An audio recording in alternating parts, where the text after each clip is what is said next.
Halo masa kampus, hari ini aku akan menjelaskan Customer Journey Map Template. Jadi, untuk Customer Journey Map Template nanti akan dibagi jadi 3 zona. Yang pertama zona A, yaitu The Lens.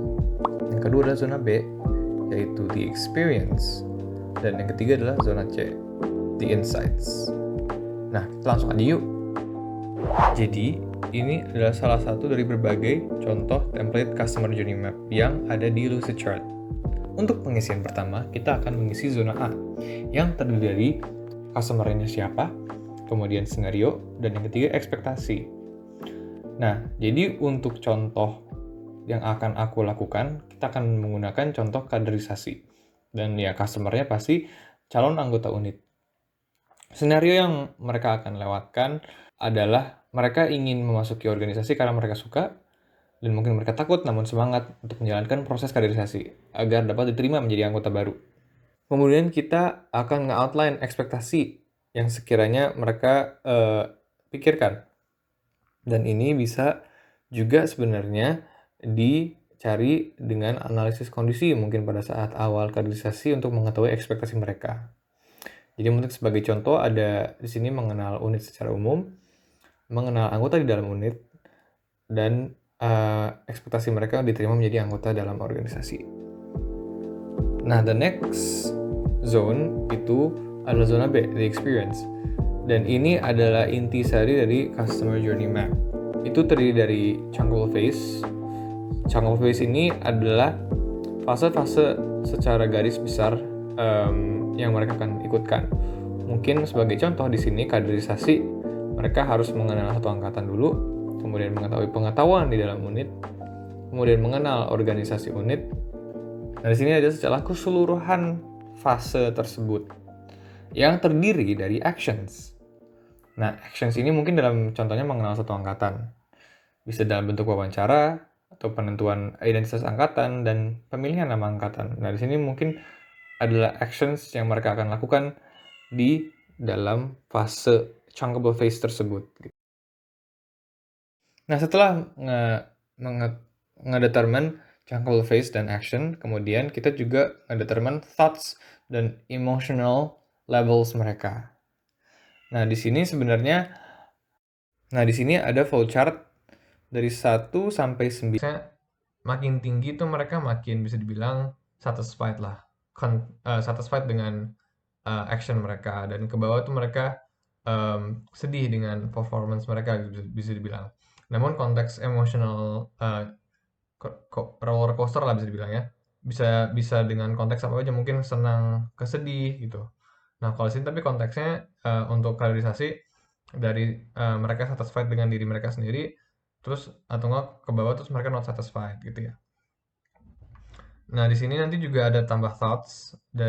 Thoughts dalam artian thoughts yang mungkin mereka alami gitu. Mungkin kalau misalkan pada saat wawancara nih, ya action pertama. Tugas wawancara cukup banyak nih, capek tapi asik juga gitu. Atau mungkin di sini pada saat proses-proses mentoring sama workshop di sini mereka merasa bahwa semoga aku dapat mentor atau pembicara yang asik gitu biar bisa semangat belajar.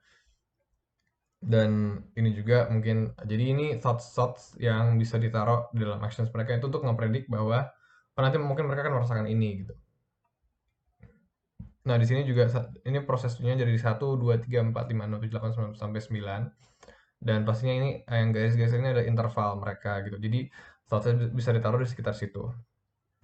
Di sini sangat simple juga yang aku buat contohnya, tapi bisa ditaruh mungkin gambar atau video di dalam sini gitu ya. Untuk mengarah untuk memvisualisasikan lebih baik aja, nggak harus dalam kata-kata gitu. Dan yang terakhir adalah zona C, insights. Ini sebenarnya adalah fase kita mengevaluasikan semua proses yang mereka lewatkan gitu. Nah, ini opportunities maksudnya adalah opportunities yang kita bisa memperbaiki dari proses yang telah dilewatkan. Jadi dalam bentuk misalkan, untuk mengetahui opportunities ini kita bisa memberikan mereka feedback dari berbagai proses event yang mereka lewatkan. Nah, mungkin di dalam contohnya, dalam suatu opportunities ini di wawancara, ada kan thoughts-nya yang tugasnya kebanyakan wawancaranya. Mungkin yang kita bisa perbaiki opportunities yang kita bisa perbaiki adalah mengurangkan tugas wawancara. Tapi masih banyak berbagai contohnya. Nah, jadi itu keseluruhan secara garis besar template Customer Journey Map. Namun balik lagi, ini sangat holistik juga.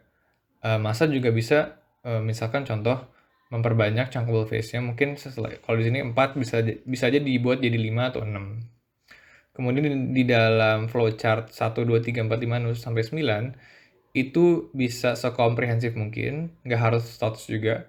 Mungkin ditaruh figur atau media lainnya, mungkin dari video atau gambar, yang memperjelas program kerja di saat actions tersebut gitu. Jadi it's a journey untuk menjelaskan journey mereka dari awal sampai akhir selain thoughts juga. Semoga membantu untuk penjelasan template ini. Semangat untuk mengerjakan Customer Journey Map, dan terima kasih untuk mendengarkan.